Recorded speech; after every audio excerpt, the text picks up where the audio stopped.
Welcome to all of you. In today's video, we will know about a very famous tragedy of William Shakespeare, Hamlet. So, first of all, let us know its main characters. So, first is Claudius, who is the king of Denmark. Then Hamlet. Hamlet is the son of former and nephew of the present king of Denmark, Claudius. Fortinbras. Fortinbras is the prince of Norway. Then Horatio, he is friend of Hamlet. Then Polonius, he is Lord Chamberlain. Then Laertes, he is son of Polonius. Then other characters, courtiers are Voltimand, Cornelius, Rosencrantz, Guilston, Osric, a gentleman, a priest. Then officers are Marcellus, Bernardo, Francisco, Ronaldo, a captain. Then another character, main character is Gertrude, who is queen of Denmark and mother of Hamlet. Then Ophelia, she is daughter of Polonius. Another characters are ghost, soldiers, sailors, messengers, clowns, attendants, ghost of Hamlet's father, etc. And background scene is Denmark. So let us start the detailed summary. So the opening scene is laid on a platform before the castle in Elsinore, capital of Denmark. Elsinore, the capital of Denmark. It is a dark midnight and silence reigns supreme everywhere. Francisco, a sentry on the watch, is at his post. He is relieved by Bernardo, an officer, Marcellus, an officer, and Horatio, friend of Hamlet, also appear on the scene. The latter is a friend of Hamlet, and Hamlet is the Prince of Denmark. Horatio informs Marcellus that Prince Fortinbras of Norway is threatening war to recover the estate of his father slain by King Hamlet of Denmark. They also converse in a hushed voice about the late King of Denmark whose spirit they had seen the previous night. Horatio, who was not yet seen the ghost, expresses disbelief when suddenly a ghost appears again. Horatio speaks to the ghost, but it disappears and suddenly as it came. The mysterious appearance and sudden disappearance of the ghost are interpreted as ominous signs, and it is decided that Hamlet must be informed about it, as Horatio thinks that the ghost would speak to him if it had not done so now. Then in next scene we are taken to the court of Denmark, where we find that Claudius, who is the younger brother of the late king, is on the throne. Gertrude, who is Hamlet's mother, is now his queen. Soon after the death of her former husband, she had married the Claudius. The new king, in his royal splendor, is surrounded by gay courtiers. The king recounts the news of the young Prince Fortinbras' attack on Denmark and plans to send ambassadors to the old king of Norway asking him to put down the prince's revengeful actions. He also told the audience that Hamlet is the next in succession to the throne, but Hamlet stands apart looking sad and gloomy in his mourning dress and presenting a sharp contrast to the pomp and show of the court. King Claudius disposes of the urgent affairs of the state, grants permission to Laertes, son of Lord Chamberlain Polonius, to go back to France for further study, and then turns toward Hamlet. He asks the young prince why he is sad and dejected. The queen tries to console Hamlet by saying that everything that lives must die someday, for that is so common in this world. Hamlet agrees that it is common. Then the queen asks why seems it so particular with thee. Hamlet flares up at the word seems. He says that it is, and he does not know seems. The outward expressions of sorrow may be a mere show, but what he feels in the depth of his heart is beyond all outward show and appearance. The king and queen again try to console Hamlet, and both of them request him not to go back to the University of Wittenberg for his studies, but to live with them in Denmark. Hamlet gives his consent. The king is now very glad, and he announces that this happy event should be celebrated by drinking accompanied by gunshots, which will resound from one corner of Denmark to another. The king and the entire party now go away, leaving Hamlet alone on the stage, and then Hamlet expresses his innocent feelings in his soliloquy, which reveals the tumult of his soul. we learn that Hamlet had come to Elsinore to perform the funeral rites of his dead father, but he had never imagined that he would also have to attend the marriage celebrations of his mother within a month of the death of his father. In sheer agony, he cries out, "And yet within a month, let me not think frailty, thy name is woman." Horatio, Marcellus, and Bernardo, who now appear, and they describe to Hamlet that whatever happened for 2 or 3 successive nights. When the young prince learns that they had seen the spirit of his father, he tells them that he will meet them on the platform of the castle the same midnight and see if ghost appears again. He determines to speak the ghost if it appears, all difficulties and dangers notwithstanding. Then in next scene, third scene, we are introduced to Polonius, who is Lord Chamberlain and who is chief advisor of King Claudius. Then his son Laertes and his daughter Ophelia also. There is a conversation between Laertes and Ophelia. Polonius intervenes between, asks Laertes to hurry up and gives him parting advice before he leaves for Paris. The advice is not to cheep in the presence of Hamlet, but what Laertes told his sister was like sermoning. So she tells him not to preach sermons like unholy priest, but to follow what he preaches about self-control. Polonius then speaks to Ophelia. The young girl frankly confesses that Hamlet has professed his love to her in the most honorable fashion. Polonius ridicules the idea and asserts that Hamlet, being a prince, is much above her reach and dissuades her from entertaining love letters and presents from Hamlet in future. Ophelia, who is deeply devoted to her father, promised to abide by his advice. Then in next fourth scene, this is the scene on the platform in front of King's castle, where in the dreadful silence of the night, Hamlet meets ghost of his father. As Hamlet, Horatio, and Marcellus keep watch, the ghost suddenly appears before them. Hamlet accosts the ghost, who beckons him to follow. Horatio and Marcellus implore him not to follow the ghost, but Hamlet refuses to listen of their advice, telling them harshly that he will make a ghost of him who stops him. He orders them to go away. As the ghost goes away, Hamlet follows him. Despite the threatening warning given by Hamlet, Horatio and Marcellus decide to follow him and watch what goes on between him and the ghost.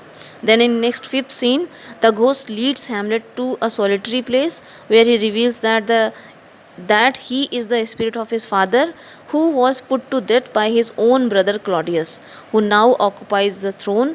He describes how he was sleeping in his orchard when his brother came and poured a poisonous juice into his ears, which at once killed him, and then it was reported that he had died of snake bites in the garden. The ghost then tells Hamlet that if he ever looked his dear father, he should revenge his soul and most unnatural murder. He advised Hamlet not to take any action against his mother. He bids Hamlet farewell with the parting words, "Adieu, adieu, adieu, remember me." Hamlet is shocked and distracted beyond measure to learn the terrible secret about the murder of his father, but he immediately recovers his balance of mind and makes a firm resolve to avenge the death of his father as soon as possible. When Horatio and Marcellus ask Hamlet about the conversation he had with the ghost, Hamlet confirmed that it is a honest ghost and requested them not to reveal what they had seen that sight. Both of them swear by Hamlet's word not to speak any what they saw and or heard. The ghost also desired them to swear. Hamlet assured the perturbed spirit to have patience as the persons accompanying them had taken desired oath. Hamlet walks back, assuring Horatio and Marcellus of his love for them. Then in Act 2, Scene 1, Polonius gives some instructions and money to Rinaldo, his servant, who is going to Paris. The money is meant to be given to Laertes, who is studying in Paris. The instructions are given to Rinaldo to find out how Laertes is conducting himself in Paris, whether he is profitably spending time in studies or wasting it idle pursuits. Rinaldo goes away. Ophelia now comes in a very excited manner and informs her father about Hamlet's strange behavior. She describes how Hamlet, looking dishevelled and pale, came to her room, pressed a disorderly manner. He looked intently at her face as if he would draw it. And then he raised a sigh too piteous and profound that it seemed to shatter all his bulk and end of his being. He then went away without uttering a single word. All this was indicative of Hamlet was being out of his wits.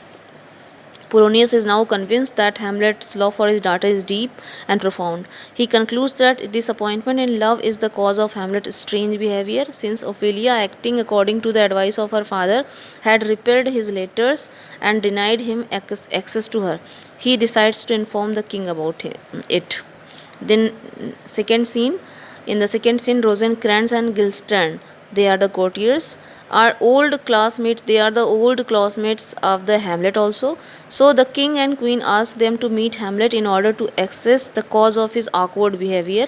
They proceed to perform the job assigned to them by the king. Then the ambassadors sent to Norway return and give a good news of young Fortinbras abandoning the contemplated invasion on Denmark at the instance of King of Norway. Polonius then comes and says that he was discovered the cause of Hamlet's lunacy. He describes how he came to know about Hamlet's love for his daughter, but he felt it is his duty to discourage such a thing, for Hamlet was a prince and far above the social rank of Ophelia. He had therefore asked his daughter to repel further advances from the prince, which she did in obedience to her father. Hamlet's frustrations in love is the cause of his madness, as is evident from his recent strange behavior towards his daughter. Polonius also shows the king a love letter written by Hamlet to Ophelia. Then Polonius proposes a plan to arrange a meeting of Ophelia with Hamlet, which will be watched by the king and the Lord Chamberlain unseen from behind the curtains. This would be helpful to both of them in making their opinion about Hamlet's behavior. Just then, Hamlet himself arrives in the court, and Polonius requests the king and queen to withdraw so that he can talk to him alone. Hamlet, however, outwits Polonius by assuming his antique disposition. This strangeness this strengthens Polonius' belief that Hamlet is love-lorn due to Ophelia's rejection and his amorous advances. When Polonius leaves, Rosencrantz and Guildenstern meet Hamlet, but they fail to get the secret out of him. Hamlet only reveals a deep-seated melancholy which they ascribe to disappointed ambition. When questioned about their motive for coming to meet Hamlet, they speak the truth that they had come there at the instance of king. Thus Hamlet wins over them without telling anything of hurt. Then the visitors informed Hamlet of arrival of troupe of travelling strange performers of Elsinore. Soon they themselves arrive or seen, and the Polonius too is back. Hamlet listens to their passionate recitation of a dramatic speech and then suggests that they may play a short scene from the play, The Murder of Gonzalo. The next evening, before a selected audience, the players give their consent and go away. When Hamlet is left alone, he gives vent to his pent up feeling in the soliloquy. He accuses himself of delay and in performance of his sacred duty. He calls him a rogue and a coward. But then it strikes him that the spirit he had seen might be the devil and not reality the ghost of his father. He thinks that he would invite the king to witness the stage performance of the play scene, The Mousetrap. If the king shows if the king shows signs of guilt on his face, Hamlet can then take a decisive decision to carry out the revenge. His view is the play is the thing wherein I will catch conscience of the king. Then Polonius informs, then Act 3, Scene 1. In Act 3, Scene 1 opens with the conversation of the king with Rosencrantz and Guildenstern to inquire about their findings of the causes of Hamlet's transformation. Then they tell frankly that although Hamlet was courteous and gentle in behavior, but he was reticent in conversation. He eluded their efforts to get out of him his secret trouble behind a shrill posture of madness. They also tell the king about the play Hamlet has arranged with the travelling troupe players in the presence of royal couple. In this scene, we also listen to Hamlet's famous soliloquy beginning with the words "to be or not to be, that is the question." Hamlet speaks of the problems of life and death. He speaks of his pangs of despised love, the silence of office and other misfortunes, and says that dread of the unknown mystery of the world beyond the prevents us from putting an end to our lives. At this stage, he meets Ophelia, who comes there according to a pre-arranged plan proposed by her father to the king in Act 2, Scene 2. King Claudius and Polonius hide themselves behind the curtain to see the outcome of the meeting. Hamlet at first speaks gently to Ophelia. He meditates on suicide and the afterlife. But Ophelia returns his gift according to the plan. This enrages Hamlet, who also suspects the presence of the king behind the curtain and thinks that Ophelia has been set upon him as a spy. He then speaks very rudely to Ophelia and tell her to forget him as and join a nunnery to preserve her chastity. He also exclaims that those that are already married shall live except one. When Claudius hears these words, he is afraid that something dangerous is brooding in his mind, and he decides to send Hamlet away to England. Polonius advises the king to arrange a private and personal audience of Hamlet with his mother, Queen Gertrude, so that she could approach her son affectionately to ascertain the cause of his sadness. If her attempt to find out the truth fails, only then Hamlet to be sent to London. The king agrees to this plan. Then in next scene, scene 2 of Act 3, this scene opens in a half of the castle where the players of the travelling troupe have assembled to perform the play scene as devised by the Hamlet. To begin with, Hamlet talks to the players and guides them on the various aspects of acting, delivery of speech, keeping the artistic effect and impassioned scene, retaining of natural instinct, harmony of word and action, avoidance of overacting and underacting in roles, and clowns not to speak no more than it's set down for them. Hamlet then meets Horatio and informs him about his normal temper and firm resolve to take revenge against the king. He desires that Horatio should carefully observe the king's reaction to the murder scene in the play to be staged shortly, as it will be an exact imitation of what Claudius has done to kill his father and marry his mother. Horatio assures Hamlet to watch the king's behavior during the play and report to him. Hamlet himself has written the play scene and calls it Mousetrap, based on murder of Gonzalo. His main purpose in arranging the stage performance is to confirm the veracity as the ghost revelation about Claudius and Gertrude. He has therefore invited them to, besides Polonius, Rosencrantz, Guilston, Horatio, Ophelia, etc., to witness the play. After the king and queen arrive, Hamlet assumes his antics and lies down at Ophelia's feet. The play begins with a dumb show. After talking to his queen and the player king, Gonzalo sleeps in the garden. Then Lucianus, his nephew, comes and pours a poisonous liquid into Sleeper's ear, then resembles so closely to his own evil crime that King Claudius becomes greatly agitated and abruptly leaves the hall, calling for lights. Polonius cries, "Stop the performance." All the invites to leave the hall except Hamlet and Horatio, and talk is in a very friendly manner, making ironical remark against the king. Hamlet is happy over the success of his plan and feels convinced about the guilt of King Claudius in seducing Gertrude and killing her husband by pouring poison in the ear of deceased. Horatio endorses Hamlet's belief.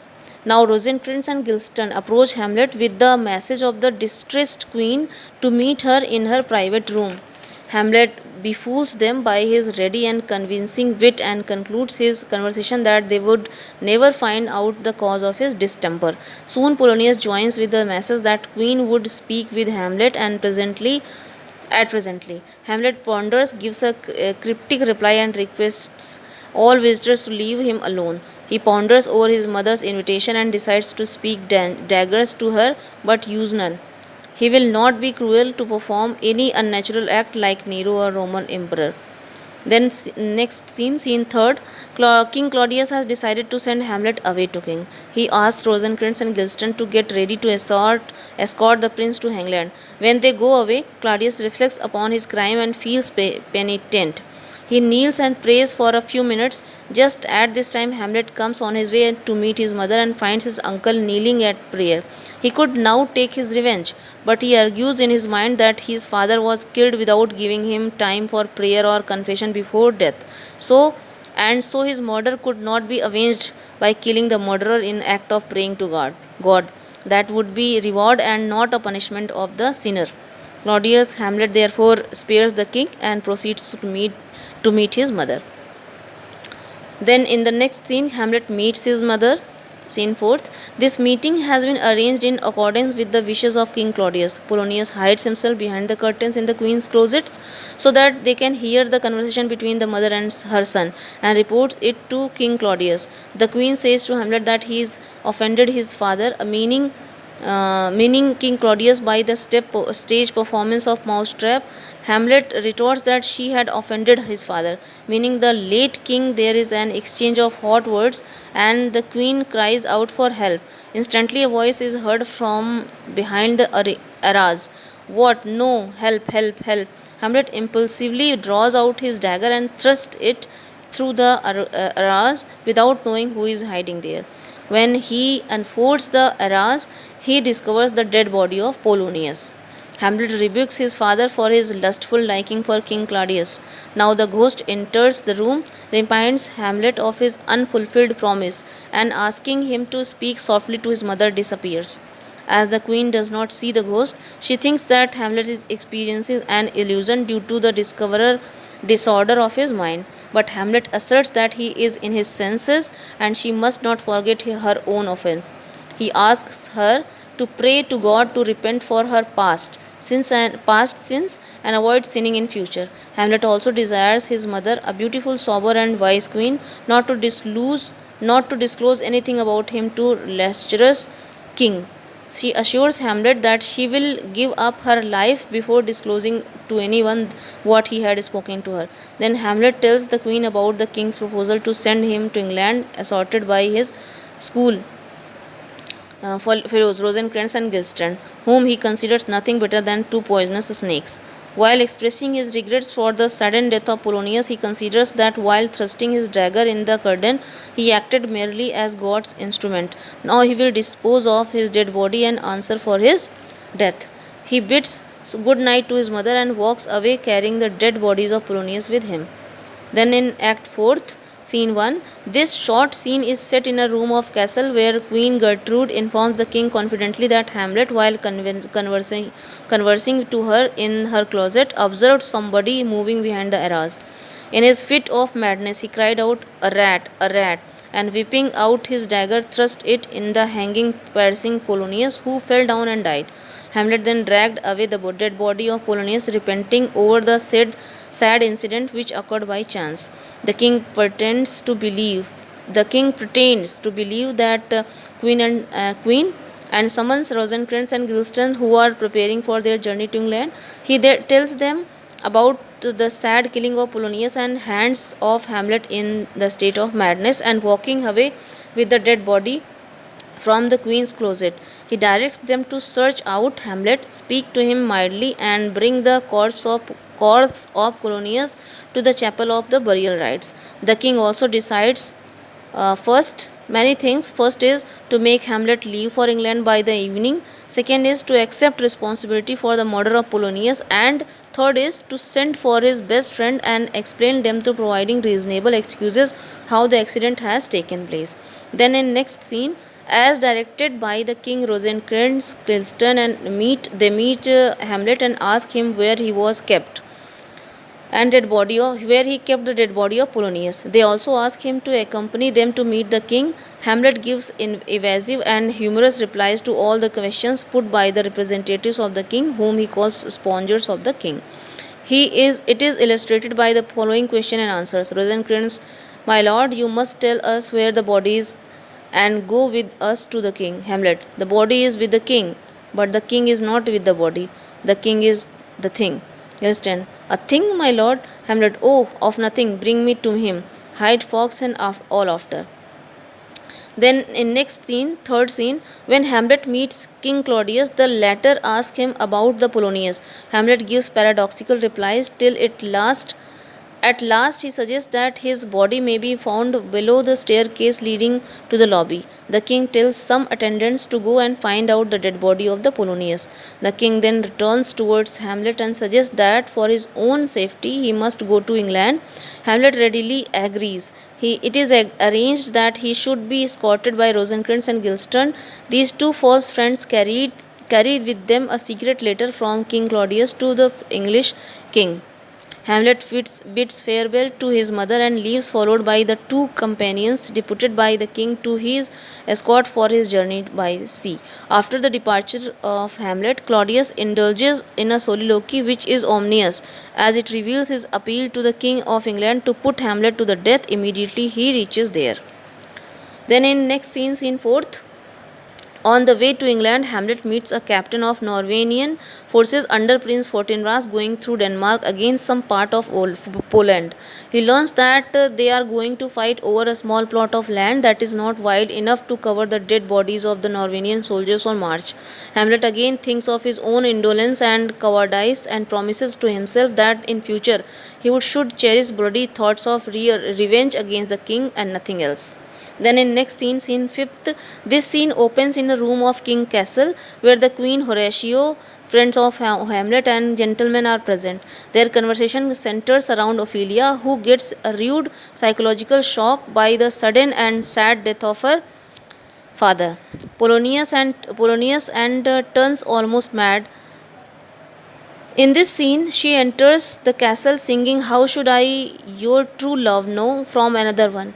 The king also arrives and joins the conversation with Ophelia, who remains inconstant all the time in her dialogues and songs about her father.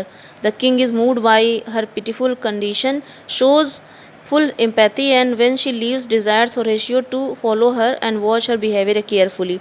She returns after some time and repeats her madcap songs. Soon after Ophelia leaves, another gentleman brings the news that Laertes, son of late Polonius, is reaching the castle with an armed crowd. This alarms both the king and the queen.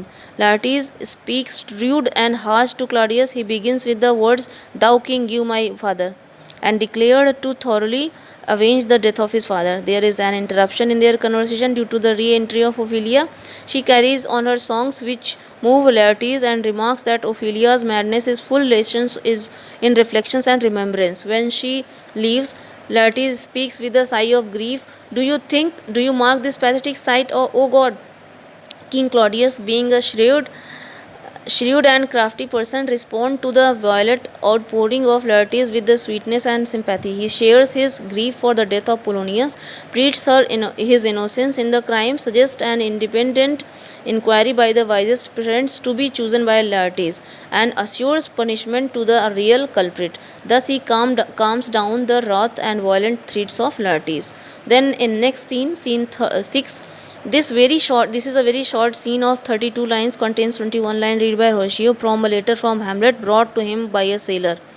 In his letter, Hamlet has advised Horatio that a ship in which he was sailing to England, escorted by Rosencrantz and Guildenstern, was chased by a pirate ship equipped with warlike equipment, and in the course of encounter he entered the pirate ship and was taken a prisoner.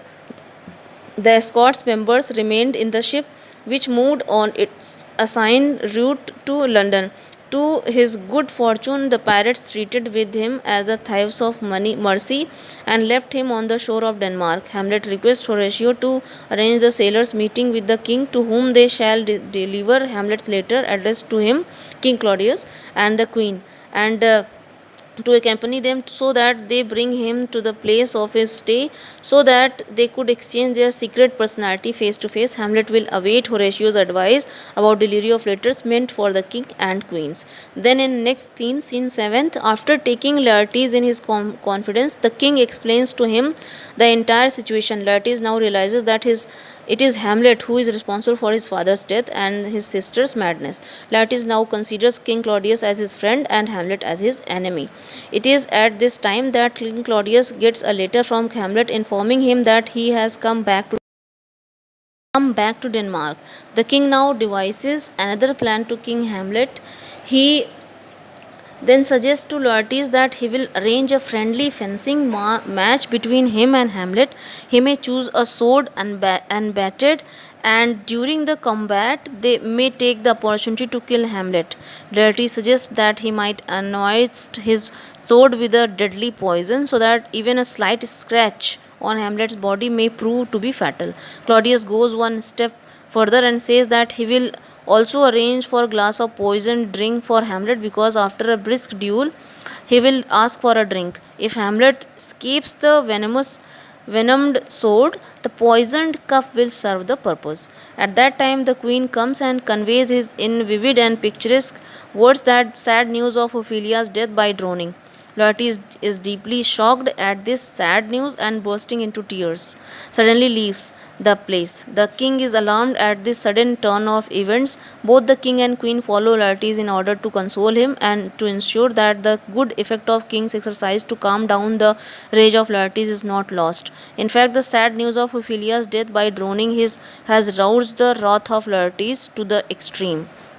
Then in last act fifth, scene 1, we find out that in this scene we are taken to the churchyard to Elsinore, where two clowns are digging a grave for Ophelia with their spades, chatting and singing all the time. They argue whether she was a gentlewoman and whether due to her committing a suicide by drowning, hers should be a Christian burial.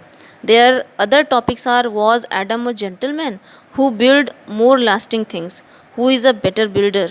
They concluded that a grave maker is the best builder, as the covered houses he builds last till doomsday. Hamlet and Horatio arrive at the churchyard and stand at a distance. They approach the grave diggers, and Hamlet starts questioning the first clown, who tells that the grave is being dug for one who was a woman, but she is now no more. When the grave digger tells that one skull thrown by him was the Yorick, the king's jester, Hamlet indulges with Horatio in philosophical speculation about the end of human life. After a short time, a funeral procession arrives. Hamlet, Horatio, without knowing about a dead person, stop aside lest the king should see them. Laertes is very angry that a proper burial ceremony is not being performed for his sister according to her social position and Christian customs. The priest says that it is not a case of natural death, but still under the orders of king she has already been granted the rights of Christian burial for a maiden, and now no further ceremony is possible. Hamlet overhears their conversation. He is deeply moved to know that Ophelia is dead, and it is her corpse that is going to be buried. Grief stricken, Laertes leaps into the grave and embraces his dear sister once more, and asserts that he also must be buried along with his dead sister. Hamlet now comes out of his concealment, declares himself to be Hamlet the Dane, and leaps into the grave. The queen and Horatio now ask Hamlet to come out of the grave. Both Laertes and Hamlet grapple with each other inside the grave till they are separated by the attendants at the command of the king. Both of them come out of the grave but remain passionate to fight. The king asks Laertes to be calm, calling Hamlet a mad person. The queen desires that for God's sake Hamlet to be left alone. Hamlet declares, I loved Ophelia. 40,000 brothers could not, with all their quality of love, make my sum. He says that he can do everything for the love of Ophelia. After accusing Laertes of merely bragging and ranting, Hamlet suddenly departs. The king requests Horatio to accompany Hamlet, and he does so. Then he tells Laertes to be patient and calm and remember the scheme they made last night. Means Laertes to kill Hamlet with his poisoned rapier in a duel, and if he escapes, the king was to serve him a poisoned drink. Then in next scene 2, this is the last scene of the whole play, when Hamlet speaks to Horatio about his lucky escape from the death. He relates how he discovered the secret letter carried by Rosencrantz and Guildenstern to the King of England. The letter was written command from King Claudius that Hamlet should be put to death as soon as he get his foot on the English soil. He also describes how he carefully erased his own name, wrote the names of so-called friends, sealed up the letter, and kept it at proper place again. Soon after that, there was a sea fight of our ship with the pirates in the course whereof Hamlet boarded the enemy vessel and became a prisoner. But the sea pirates, knowing his identity, set him free on shore at the nearest port of in Denmark. At this time, Osric, a courtier, comes with a proposal from the king that Hamlet and Laertes may forget their differences and become friends with each other, and to attain this objective, they may play a friendly match of fencing. Hamlet readily gives his consent. Presently, the king and queen enter the stage, accompanied by Laertes, Osric, and attendants. Hamlet and Laertes shake hands, and match begins. At first, Hamlet gains a few points. Laertes then shakes off his inner hesitation and suddenly makes a deadly thrust at Hamlet with his poisoned weapon. Hamlet is wounded and enraged. There is a scuttle and chance of rapiers. Hamlet acquires the rapier use of Laertes and wounds him with it. Laertes now knows that both Hamlet and he have been fatally wounded by the same poisoned weapon, but Hamlet knows nothing about the poison. In the meantime, the queen had drunk from the poisoned cup prepared by king for Hamlet. She now feels the effect of poison and falls down. The king tries to save the situation by explaining that she has fainted to see the two players bleed. But the queen cries out, "No, no, it is the drink. Oh, my dear Hamlet, the drink is the drink, I am poisoned." Hamlet cries out that there has been treachery with which must be found out. Laertes repents for his wrong and rash actions. He informs Hamlet about the envenomed rapier and poisoned drink. He holds the king fully responsible for this heinous crime. Hamlet is instantly changes into a different man altogether. He becomes practical man of actions and stabs the king with his poisoned sword. Then he forces the mouth of King Claudius wide open and pours the remaining poison down his throat. Laertes, who is lying on the floor in his last moments, speaks to say that the king is justly served. He made the poison himself. His last words are, "Exchange forgiveness with me, noble Hamlet. Mine and mine father's death come not upon thee, nor thine on me." Hamlet responds immediately, "Heaven make thee free of it. I follow thee. I am dead." Then Horatio tries to drink the poisonous drink left in the cup, but Hamlet checks him to do so. He tells Horatio, "Think of infamy that will cling to my name after my death. No one except you knows the reality. If you ever loved me, do not invite your death in this way, but live in this rude world to tell my story."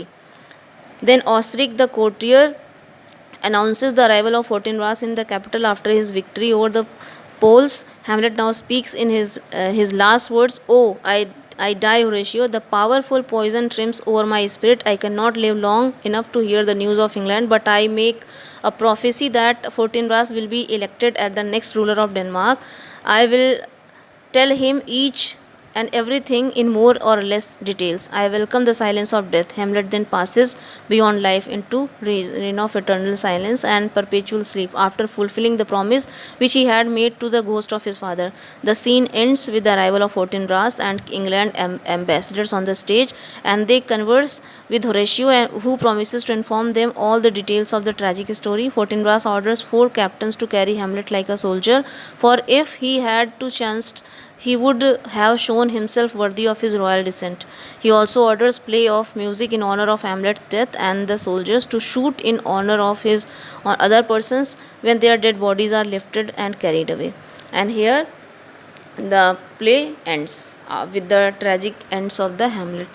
So this is the detailed summary of the famous play of William Shakespeare. I hope you will like it. And if you like this video, please subscribe the channel, do comments and share the video. Thanks a lot for watching this video.